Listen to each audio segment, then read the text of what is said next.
it's our pleasure to have Dr. Venkat Kapil from Cambridge University, who is going to give us a talk about the phase diagram of monolayer nanoconfined water.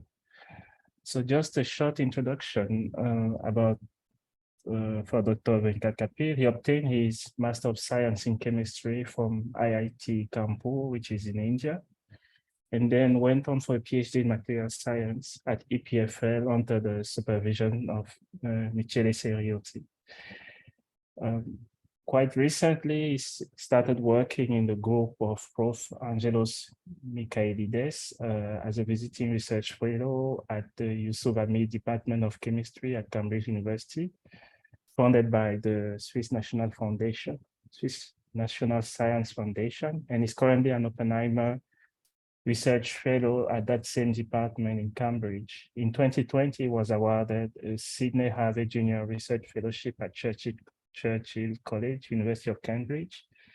And Venkat's work revolves around developing and applying simulation techniques to simulate bulk and confined nanomaterials using laws of quantum mechanics. And he combines electronic structure with quantum statistical mechanics and machine learning. He's also incidentally one of the developers of the code IPI that some of you may know about, which is a ring polymer molecular dynamics that he started working on while in the group of Michele Seriotti. So Venkat, we are very happy to hear from you. Please, you have the floor now. If you can share your slides. Yeah, thanks a lot, Steve. That was a very nice and kind introduction. It's my pleasure to be here and speak, and hopefully at some point we will also be able to have an in-person talk or a discussion. Can you see my slides? Is that all right? We can see your slide. All right. So yeah, so I'm going to talk about a modern approach towards first principle simulation. And specifically, the main result would be the discussion on the phase diagram of a single layer of water trapped between two graphene sheets. But I will be discussing all the methodology that has gone behind the calculation of this phase diagram, and I hope you will enjoy it. All right, so that was just my time evolution, and so I don't think I need to describe this, given that Steve has already given a very nice overview. But yeah, this is where I have studied, and I've been extremely lucky to have worked with a number of experts in methodological developments and people who apply these things to material science problems. And over the years, I have gained expertise in a breadth of methods, starting from enhanced sampling during my bachelor's, in India. And then during my PhD, I learned about path integral MD and machine learning. And since I have come to Cambridge, I have been investing much of my time in high-level electronic structure methods and bottom-up coarse graining. And it's very nice that recently all of these methods have actually matured, and I have been able to use them for some interesting science. And mainly the one that I'll be focusing on is the one in the middle that's highlighted in blue. But I will be touching upon some of the methodological aspects developed overall during my all the methods which have gone into the calculation of this phase diagram. All right, so let's first, before we discuss first principle method, let's just understand what exactly are our first principles. And the ones that my first principles are basically the time-independent Schrodinger's equation for the electrons, combined with quantum statistical mechanics for the nuclei. And for those of you who are not that much, let's say, used to electrons and nuclei, I could say that this is really one way of, the way of thinking here is that let us try to solve the Schrodinger's equation to find what are all the energy levels of the system. That's your first step. And the second step is which of these energy levels are accessible at a given thermodynamic condition. And if you combine these two theories, which is quantum mechanics and statistical mechanics, it should be possible to link any, I didn't chemical observable, but most of the observable in the domain of chemistry and material science can be modeled rigorously by combining these two things.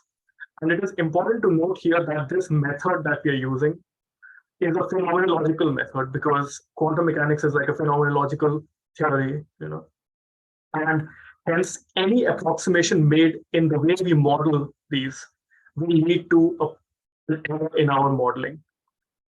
Now, recently there has been another way which has become popular. I'm sure many of us have heard about machine learning or AI, a term often used in science and Hollywood. But one should note that that is an inductive approach. You're learning by example. So the idea here is that if I have enough systems and enough chemical observables, perhaps I can directly learn the mapping instead of going through the procedure of combining quantum mechanics and StatMech.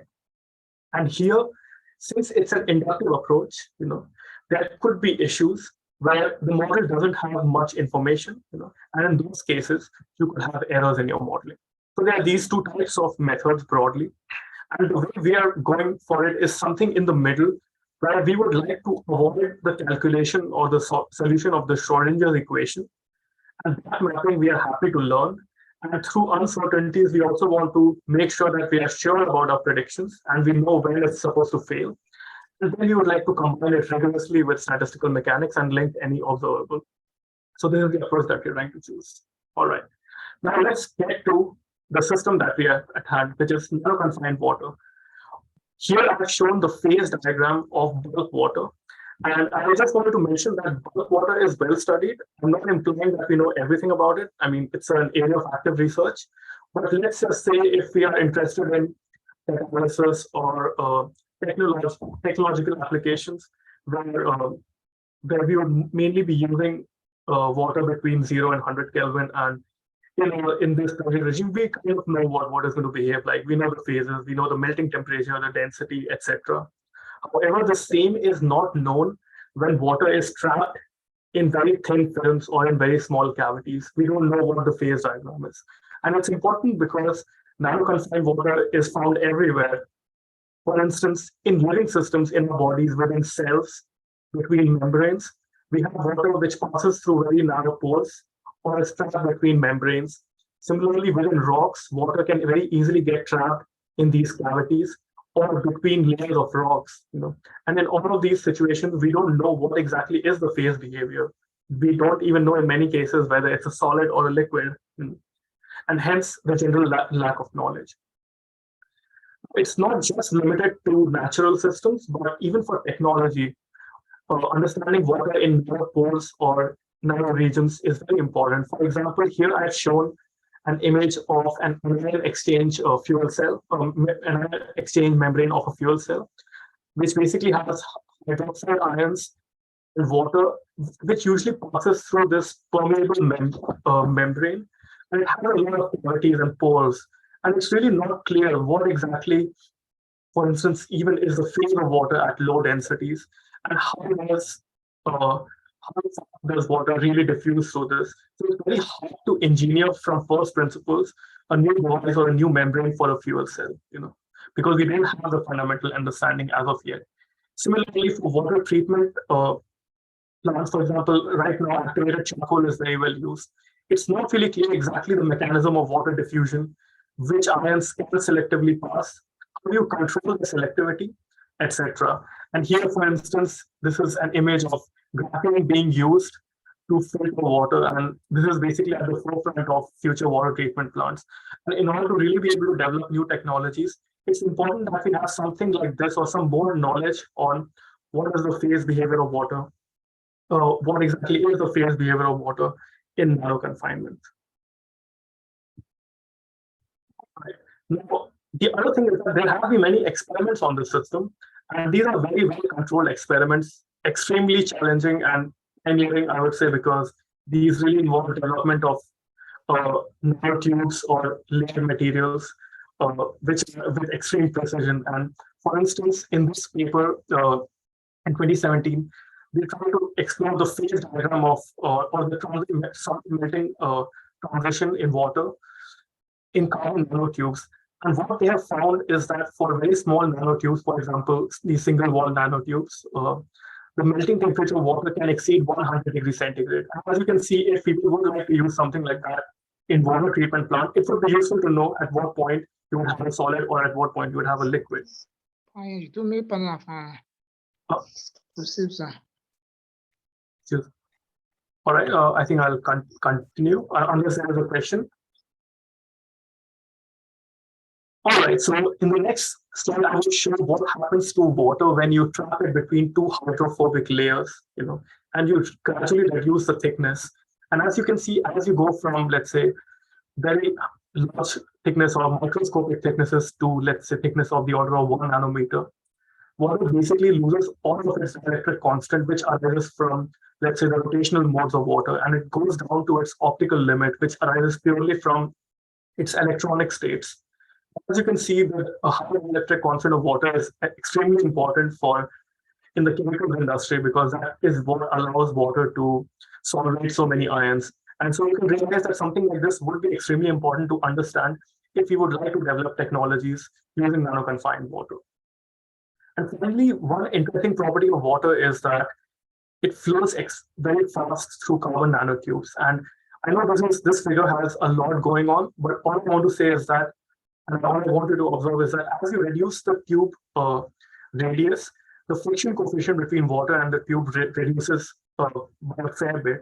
So we think that water will have almost zero friction, or almost frictionless manner to flow through carbon nanotubes, and this would have prospects for in various areas like nanofluidics or for the development of battery materials, for instance. Yeah. So now I've shown you that water in confinement is everywhere. But through the last few slides, I've shown you that it can exhibit weird properties with normal. And so the idea is, can we understand these properties and somehow control them? And eventually, maybe in future, we would be able to use these for technology. And this is the main motivation for this study. And what we have done is that we have tried to look at one of the simplest confined systems, and even this simple system is extremely challenging to work on. We have one molecule thick layer of water. It's a monolayer of water, which is trapped between two graphene sheets. And we have tried to model the system on the basis of first principles quantum mechanics. All right, let's see what is already present in this area. There have been a lot of simulations from the early 90s on this topic using empirical force fields, and much later using density functional, but unfortunately, there has really not been a consensus up until now on what is the phase behavior of nanoconfined water. For instance, empirical force fields, due to their low cost, have allowed calculations of phase diagrams at finite temperature and pressure, but there is an error incoming from the approximate nature of these force fields. And what it has led to is that a very big dependence of the property on the water model that you choose. And for instance, whether you get a square 2D square phase or a 2D rhombic phase of ice would really depend on which water model you choose. The order of the phase transition could also change. Some models would give you a first order phase transition of solid to liquid, while others would give you a continuous phase transition, which is extremely interesting because we don't really see melting being continuous in nature. And finally, the melting temperature that you observe, depending on the water model, can be from 300 to 600. And this is not surprising because most of these empirical models are trained, or they are fitted for bulk properties, and they are fitted on bulk properties. So there is no real guarantee that they would describe properly the thermodynamics of water when it's trapped between two layers. On the other hand, we have density functionals, which are in principle, which are first principles. So they basically are solving the Schrödinger's equation at the cost of a few approximations. But we generally have a much higher cost, due to which it's not really possible to run extensive simulation and compute full phase diagrams. So these are almost always these calculations have been done at 0 Kelvin, which means just comparing the energies of structures which do not move. And what they have found is that, again, unfortunately, there is a dependence of the phase behavior on which density functional you choose, which means what is the approximation that you use in solving your quantum mechanical equations. And again, some details like certain functions will give you all of these phases of water, while others would only give you a square phase. And then, of course, there are only a handful of cases where one has looked at finite temperature properties, which would eventually be useful, for all the technologies that could prospectively benefit from these systems. All right. So what is our method for predictive modeling? So the way I'm going to go about it is that I'm going to identify a few challenges, and then we'll see how we can solve them. These are the four main challenges, in my opinion, in this area. And the first challenge is exactly we need to understand the nature of interactions between the water molecules and between the water and the cavity. And this is an extremely challenging area in general within our entire field of materials modeling or computational chemistry. And normally you need quantum mechanical solutions to the Schrödinger's equation to get these interactions. And then the next bit is how do you compute them quickly? Because to compute phase diagrams, you need like 1 million of these calculations, right? And if each calculation takes a few days on your supercomputer, that's really not feasible. And that has led to an entire field of machine learning based methods, which we will discuss in a little bit. The third thing is it becomes a chicken and egg problem because to compute the phase diagram, you need to have an idea of which phases are possible because you need to simulate those phases, right? So how do you know beforehand what are all the possible phases and how many ways can water molecules arrange in a cavity, and give you a solid phase? And finally, the fourth challenge is how do you accurately model phase transitions and related stabilities? And I'm going to go over all of them one by one. Does anybody have any questions up until now on the general motivation of this topic and the challenges that we have identified? I'm happy to take them now. Hello. Hi. I would like to know what is the cavity in this? Is the cavity that is between the two layers we are talking about? Exactly. In this Okay, case, fine. the cavity is basically the tool between the two layers. Okay, fine, got it. Thank you. All right. Anybody else have a question on?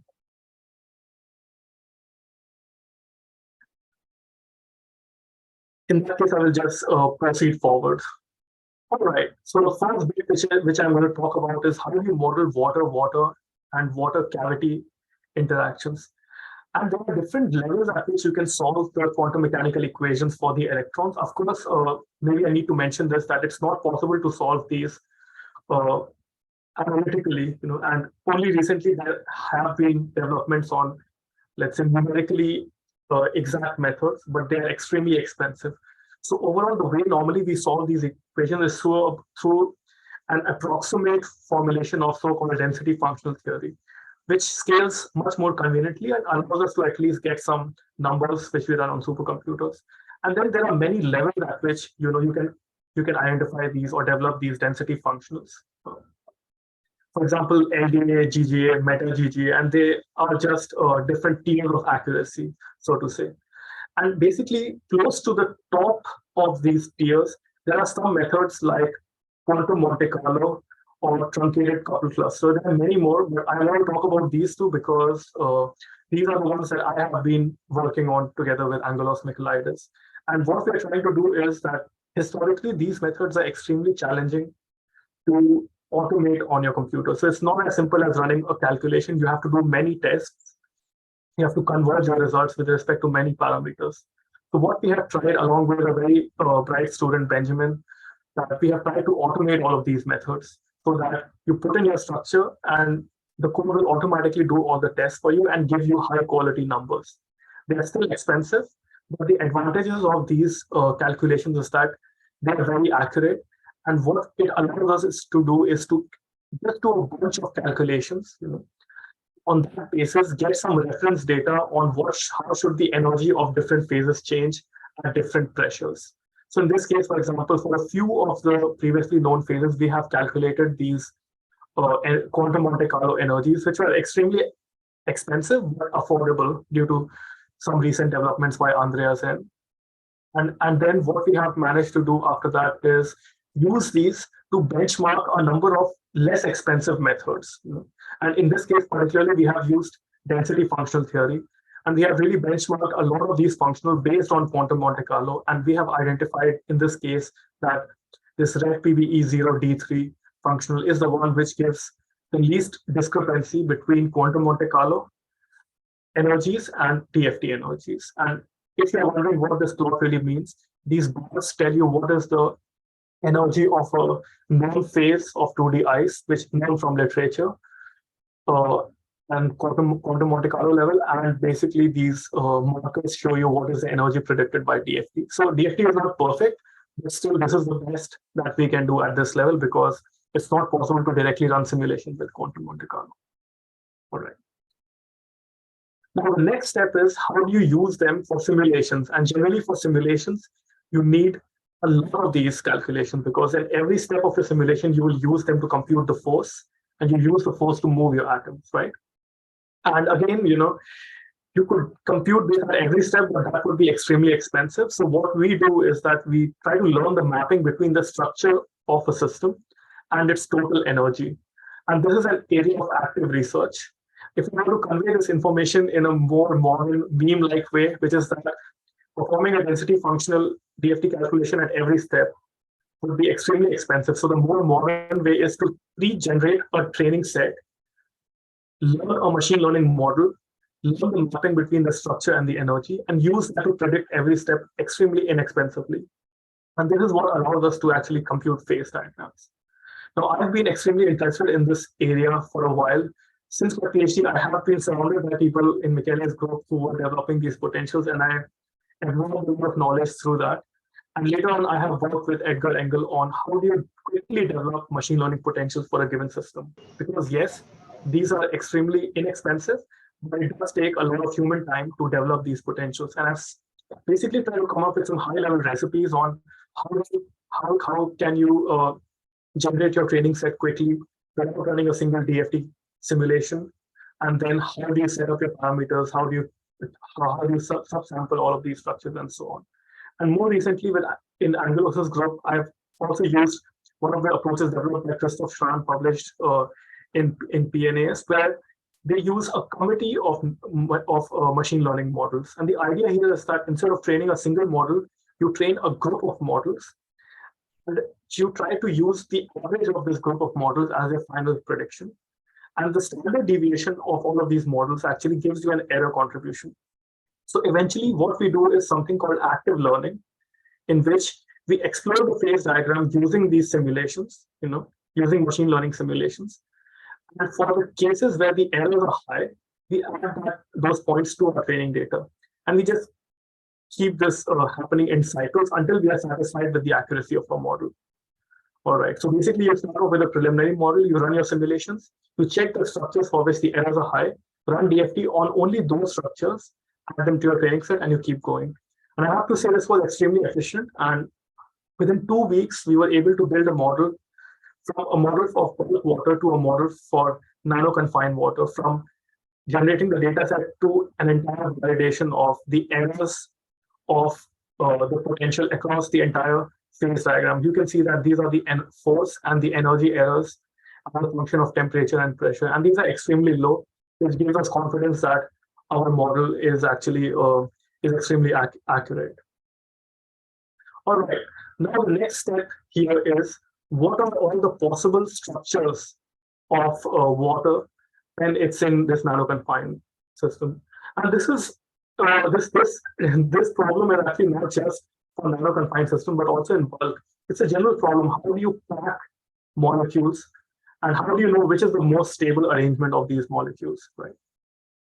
And I just want to give you an example of how challenging this is for water. And this is a very nice paper by Edgar Engel.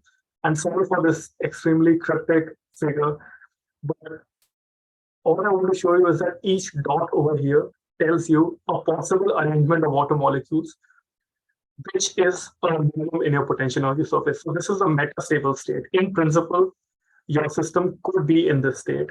So this just tells you the vast number of possibilities in the way in which you can arrange your water molecules and the number of possible phases of water. And at the end of the day, if you pick let's say I want to only calculate or I want to only select the structures which are the lowest in energies up to, let's say, 10 Kelvin, and then you get all of these structures. So that also tells you the challenge with structure prediction for molecular systems is that you have a lot of phases which have tiny differences between them. So at the end, it becomes extremely challenging to find what is the most stable phase, and your energy predictions need to be extremely accurate. Now, the way you actually do them in practice is, or the way we did that in collaboration with Chris Picard, was, this is definitely the wrong date here, so sorry about that, This method is very old and it's called random structure search.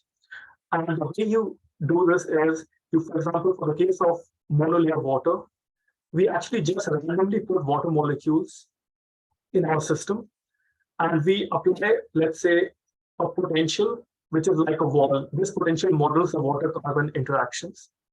So we randomly place the water molecules, and then we minimize the structure. And at some point, we hope that the structure actually gives us an ordered structure. And you have to, in principle, repeat this process thousands of times and hope that you get the right answer. And as you can imagine, if you have to repeat this thousands of times, it would be extremely expensive with DFT. What we have done is that we have managed to combine this random structure search method with machine learning potentials. And with that, I was able to re-evaluate or recover all the possible known structures of 2D water within 24 hours on my workstation. I didn't have to use a cluster because the machine learning potential is extremely cheap. And the other thing is that we also managed to find a new phase, which was not found in previous studies. And this is a flat rhombic phase. It's a very interesting phase. So you can see that it's almost like you have linear chains of water. It's almost like a water dimer, actually. And I think Steve would be maybe intrigued by the local structure here. But yeah, I mean, it's a one-dimensional system which has been stacked together, basically. And this was not found. And as you can imagine, this was likely because the simulations before were not exhaustive enough because of a cap on total amount of computational time needed. All right. Yeah, and finally, once you know all of these structures, you have to compute the stabilities or the relative stabilities and phase transitions. And this is something which has been an area of my expertise. I've worked a lot on this during my PhD on how do you compute or how do you predict the stability of a structure using various methods.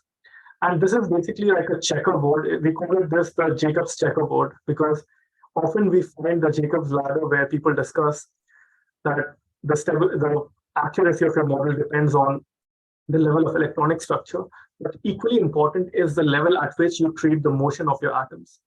For instance, there are many approximate free energy methods or many approximate methods like the ones where you just look at energy differences of two structures, let's say the static lattice energy.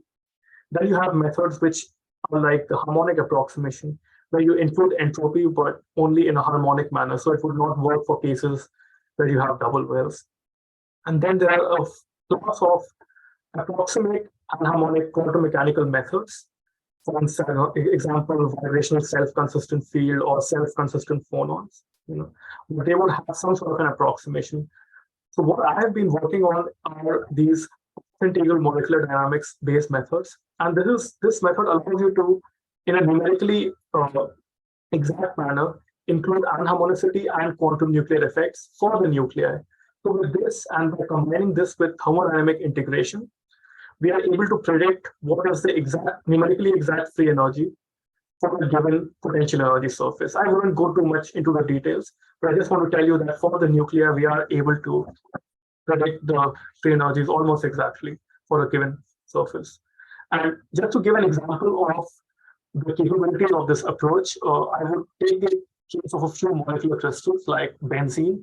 These are basically just two different ways in which benzene can be arranged, and these are called polymorphs.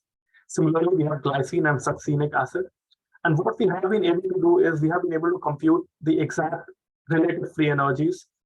And as you can see, some of these are less than 1 kilojoule per mole.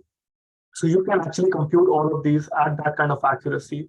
And all of these predictions are actually in excellent agreement with calorimetric experimental data down to 0.1 kilojoule per Kelvin.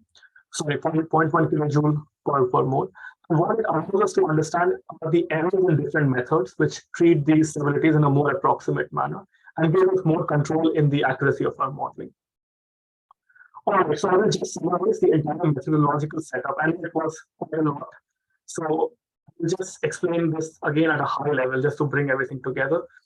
So the first step that we do is that we try to identify an appropriate density functional for our system to obtain a potential energy surface. In the next step, we train a machine learning model for this potential energy surface so that we can run simulations at a low computational cost. In the third step, we perform random structure search and try to find all the possible phases or metastable phases of our system.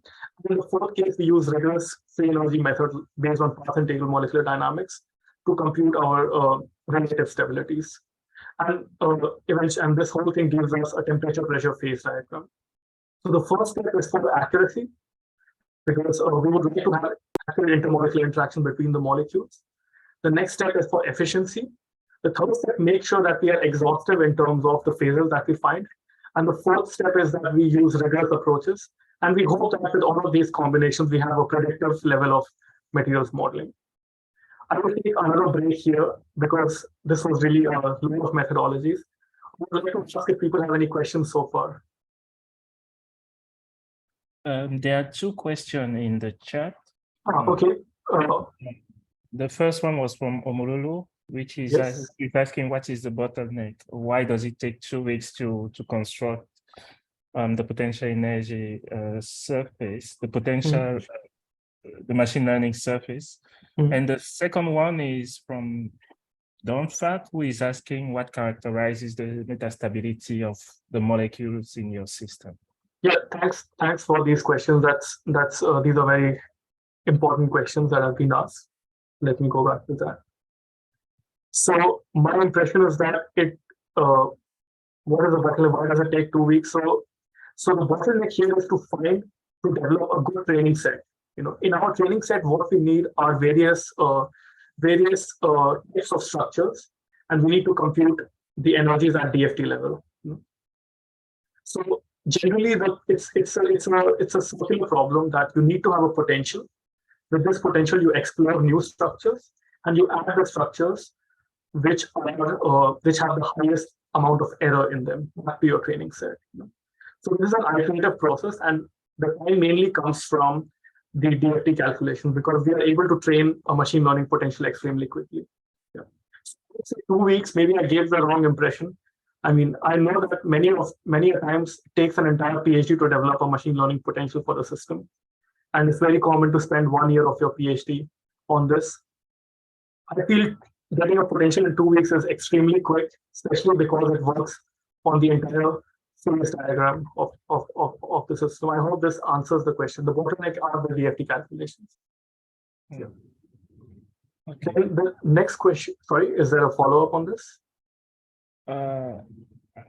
No, you say thanks. Yeah. Yeah. So now the next question was on the metastability of the system. So the metastability here is given by the enthalpy.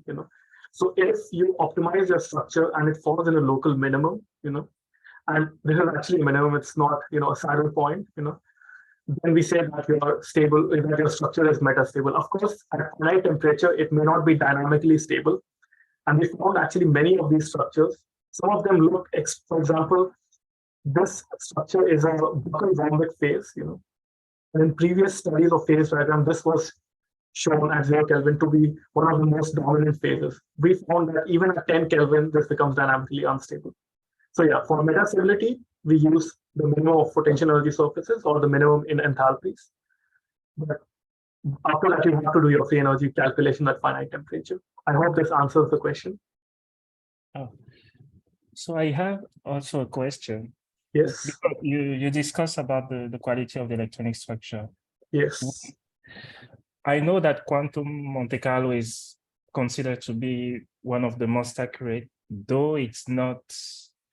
Well, it depends. There are many constraints that makes it to be accurate, but there are some limitation to the word accuracy in this specific context. My question is rather, would you guess that if you are using an even more accurate method, something that is at the couple cluster or better level of theory, you are likely to get a different set of results, or do you feel like the result that you've presented and that you have had published is the one that looks the most like reality for this phase diagram of nanoconfined water? Yeah, thanks for the question. I think it's extremely important to know what is the most accurate method, and it's important to know what to benchmark all of these high-level structures. I would just say that so quantum Monte Carlo generally has problems or efficiency accuracy issues when you treat metallic systems. But for molecular systems, actually, it has been shown that QMC is extremely accurate, and It's actually much more accurate than coupled cluster for the kind of cases that we are dealing with. So even coupled cluster singles, doubles, triples would fail for certain regions or for certain types of structures. But quantum Monte Carlo actually gives a good description with respect to experimental experimental results. And the more investigations you see in literature, the more it's being reinforced that actually the level of accuracy in QMC is higher. Like the error that you mainly get here is from your fixed node approximation, and it looks like that error is not that high for the cases that we are interested in. Okay, thank you. Yeah. All right, so I'll move forward, and now we will look at the phase diagram that we have achieved. Yes, so again, I want to remind people of what system we are studying, which is one layer of water between two graphene sheets.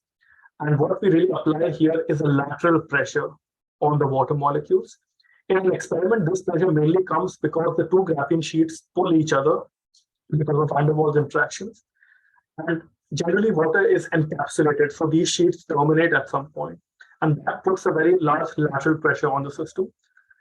In our case, we model water-carbon interactions through a Morse potential, again computed using quantum Monte Carlo energies of water molecules and graphene sheets. So we don't really have excessive carbons here. We have excessive water molecules, but no carbons. We use an external potential instead of carbon. So we have to apply an external pressure. And again, this shows just a 1D representation, but our actual system is in 2D. The only difference is that we don't have real carbon atoms, but what we have is a field which basically gives you the effect of carbon atoms. And this field is estimated again at a very high level. Yes, so let's start looking at the phase diagram of a single layer of water. So what we find is that just like the bulk phase, there are many possible polymorphs of a monolayer of water. For example, at the low temperature, low pressure region, the 2D hexagonal phase is the most stable one. And this is similar to bulk water, where a hexagonal phase of ice is the most stable one at ambient pressures. The difference here is that the melting temperature of hexagonal ice is almost 100 Kelvin lower than the melting temperature for bulk water. And some interesting similarities that just like water expands on freezing for bulk, even in this case, from the slope of this coexistence line between solid and liquid, you can actually infer that it does expand on freezing. And this is a result which could be important for future nanofluidic or applications. And once you increase the pressure, you start getting more dense phases being stable. In this case, a pentagonal phase is more stable, and it already starts detecting a non-monotonic melting temperature with increasing pressure. And this mainly arises because the density of pentagonal phase and liquid water change at different rates. And the slope here basically gives you which phase is more stable, whether the phase on the left or the phase on the right is more dense. And this change in density leads to that. And after that, we have a region where the square phase and a flat rhombic phase, they are degenerate, they're almost the same in energy, and we are able to establish this because we have quantum Monte Carlo energies as well, which help us, really determine the right stabilities, at least at 0 Kelvin. And finally, the higher you go, you get these rhombic phases being the most stable phases. The interesting bit is that water exhibits a highly non-monotonic melting temperature throughout this regime, which is in line with the initial carbon nanotube experiments that I was showing you, where you see this highly non-monotonic melting temperature of water in these tubes. Now, if you look at temperatures, you actually start seeing more interesting phases, it tells you that monolayer water is actually qualitatively different from bulk water in terms of its phase behavior. So this is the liquid region of your phase diagram. And as you go higher and higher, you see that there is this dotted line represents a continuous phase transition. So there is a continuous phase transition into a hexatic phase. And I'll tell you what this phase is. And eventually we have a superionic phase of water at high temperatures and high pressures. All right. Now let's observe, and these hexatic and superionic phases are the most important results of this phase diagram. And hopefully I'll be able to explain why that's the case. So now, But I will ask you to concentrate on this phase transition boundary where we have a pressure of 0.5 GPa and we gradually increase the temperature. Now, in black, you see the potential energy of the system, and in purple, you see the diffusion coefficient of the system. And it's quite clear that there is a phase transition from this discontinuity, and you go from a solid which doesn't diffuse to a liquid which diffuses. So it's a solid to liquid phase transition, simple.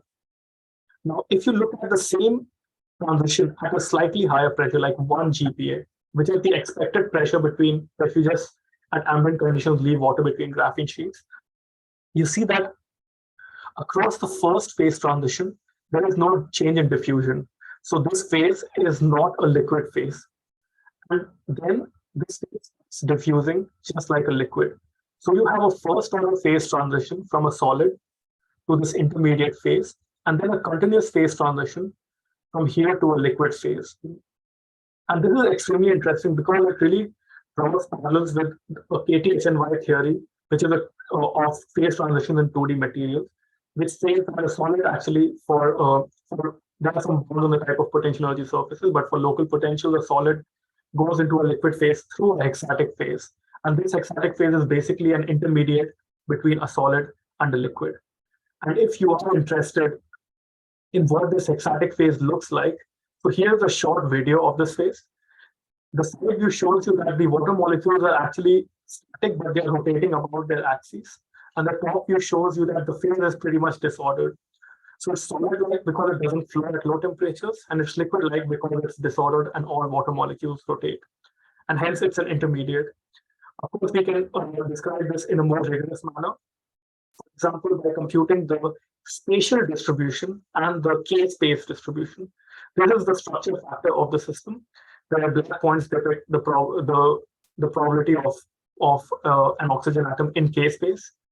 And in this case, the red lines actually, the red points tell you, the red points actually tell you what is the probability of finding an oxygen about a central oxygen.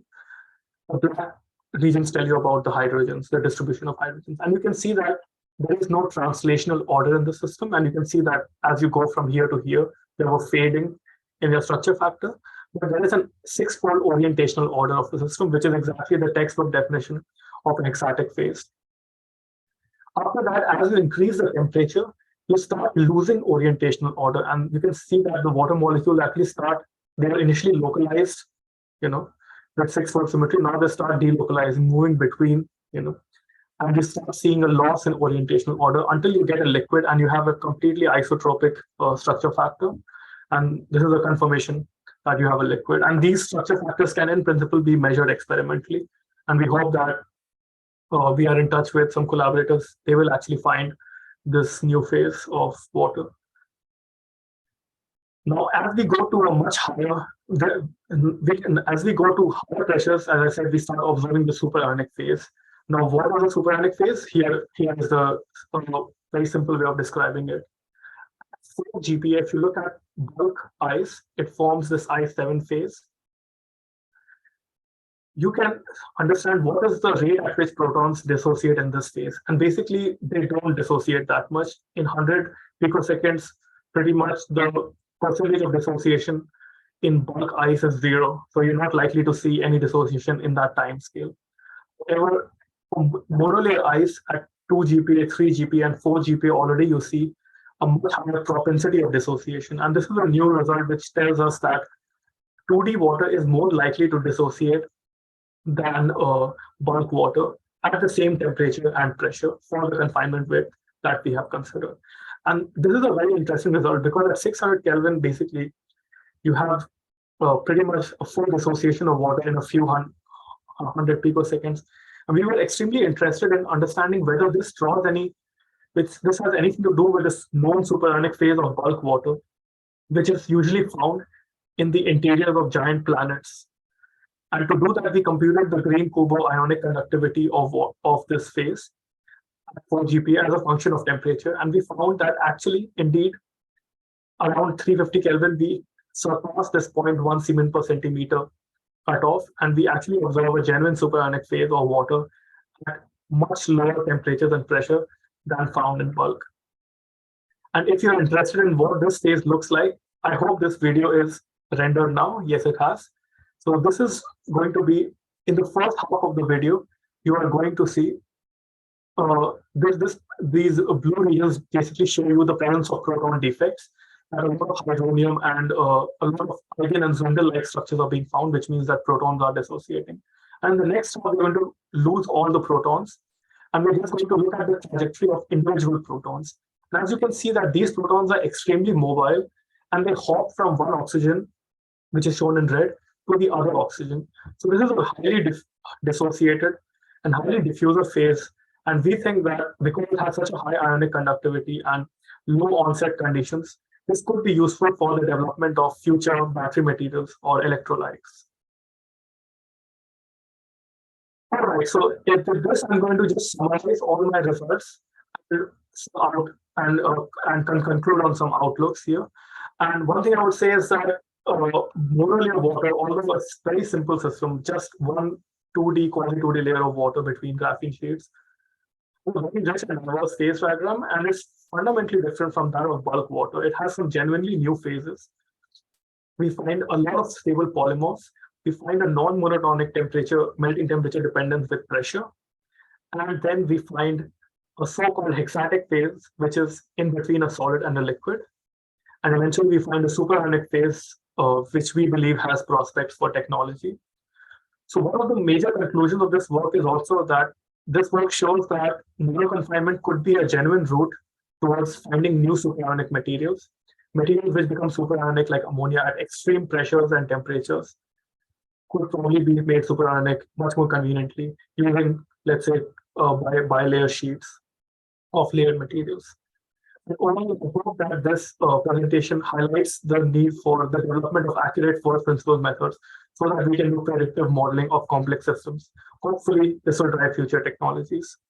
With that, I would like to thank all of you and thank Steve for this wonderful opportunity. I enjoy speaking about this. Here is my email ID if you have questions. And these are all the funding bodies. I have to thank the Swiss National Science Foundation, Churchill College, CSCS for their fantastic computing facilities where we were able to do these QMC calculations, and of course, the University of Cambridge. These are all my collaborators. So Christoph Schramm was the one who developed the approach for machine learning potential. Andrea Zen was the expert on quantum Monte Carlo. With Chris Picard and G Chen, we did random structure search. And of course, I would like to thank Andros Michailidis, who's here. And also some of the students, PhDs and MPhil students who I had the chance of supervising, like Benjamin and Pawan. Some of the work is not highlighted here, but eventually this will also be there with some very nice fundamental work. With that, I'm going to end. Thank you very much. Okay, thank you, Venkat, and thank you for this very nice talk. There are actually a few more questions on the chat for you, and let me go through them. So the question of Jean-Baptiste is, does QMC determine the same properties as DFT, or we use QMC in a particular property? Yeah, so there are some formal dissimilarities, like here, it's not a question of doing a matrix inversion. With QMC, it's a stochastic method. You have to compute your total energy as a time average. And just like DFT gives you the electron density at the end, or it gives you the possibility of using forces as well, using Feynman-Helmont. These things are not yet possible in quantum Monte Carlo. So let's just say that it's currently a method for total energies. Forces are possible, but at a much higher computational cost. Yeah. The next question from Sunday, is there any criteria that tells you how exhaustive the structural search can be? What algorithm did you use? Yeah, that's a very nice question. Unfortunately, it's a global optimization problem. And if somebody finds answers that, they will, I think they should receive a very field medal or a Nobel Prize, because that would really solve a lot of problems.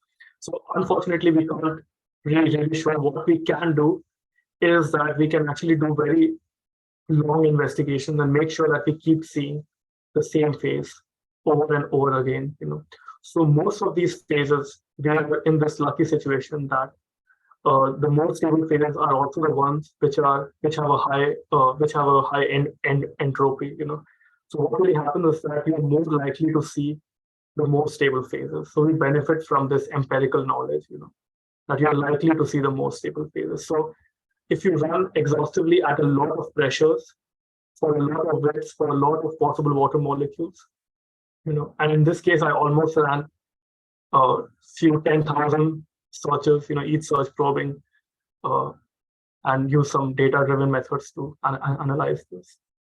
So these are many in-house methods for this. Okay. If you are interested, I'm happy to share code. There is no specific algorithm that one can refer to, a paper that. I'm happy to share it later on, and I've developed a code recently. It's called ISS, which is a stochastic Pythonic structure search. I'm happy to share that too. Yeah. Okay. Yeah. The next question from Christian: why your machine learning potential come in the second step before the random structure generation and before the simulation? That's a very good question. It's actually a chicken and egg problem, because to run your simulation, you need to know what structures, and we use an active learning scheme. So we need, to know what structure. So in this case, we clearly benefited from the knowledge from previous DFT studies. They had found a few hexagonal, pentagonal phases. Some of them were dynamically unstable. Some of them were dynamically stable. But to give a more general answer to your question, you don't need to have exactly the same phases in your training set to build your model. What you can do is train on a completely disordered phase. And actually, that is usually better for the model, because a disordered phase has more variability in the structure. And these models, due to some technicality, only learn local energies. So in principle, you can just simulate a disordered system, do some DFT calculations on that, get a preliminary model, and then use that, to explore more regions of your configuration space. I hope that answers the question. Yeah. And the last one from Sustain: what might be the effect of the confining environment on your model prediction? That's a very good question. I mean, eventually we would like to be able to say in words, because currently we need simulations, but when we have a theory in the future, we would like to be able to say, well, if you put HPN, if you put clay, if you put silica, this should be the structure. So currently we don't know, but what we do know is that small changes in this confining environment do not change the predictions.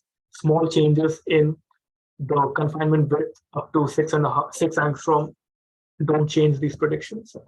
And different model confining environments which treat different oxygen-water interactions or carbon-hydrogen interactions also do not change these predictions. But I am currently studying all of these phase diagrams with explicit carbon atoms with different stackings. And once that is ready, I will be happy to share my results with you. Okay.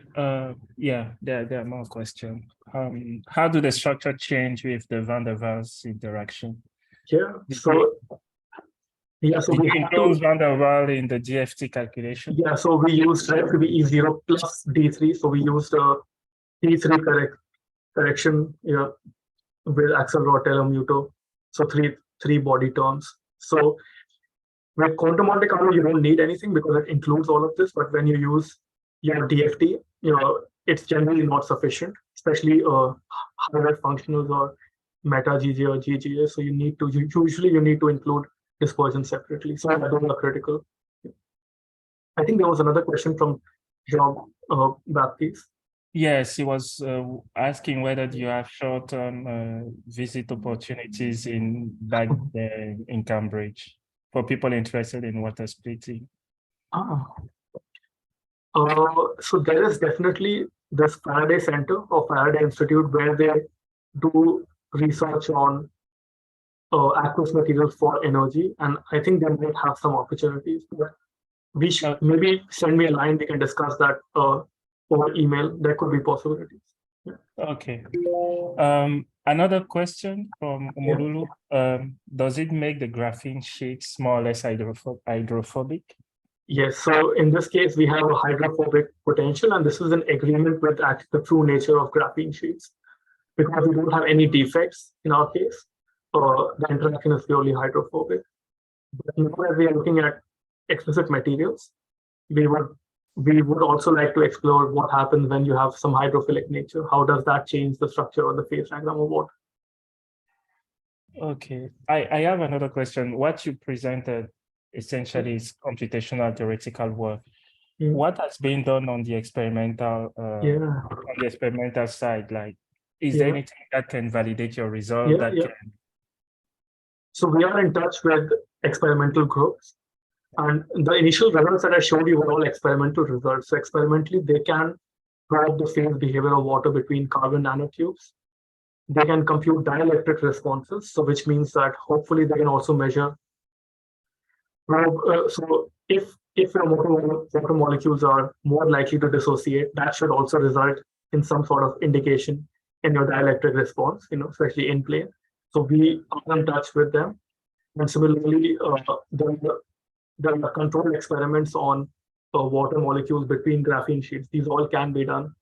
The question is, how do you control in a controllable manner what certain number of water molecules or probe certain densities of water and so on? So those are the challenges from the experimental perspective. But we hope that at least the hexatic phase, because we think that the hexatic phase should be observable at ambient conditions, because we find this phase at we find this hexatic phase at 1 GPa, and experimentally they know that water between graphene sheets is almost experiencing 1 GPa. The superionic phase will be more difficult. We need to impose slightly higher pressures, and I think brainstorming are going on as to how you would apply a hydroscopic high pressure in these systems. Okay. Okay, so really thank you again, Venkat. Thanks for this very nice talk. Many questions, many interaction. Yeah, I really enjoyed it. Thanks a lot for inviting me.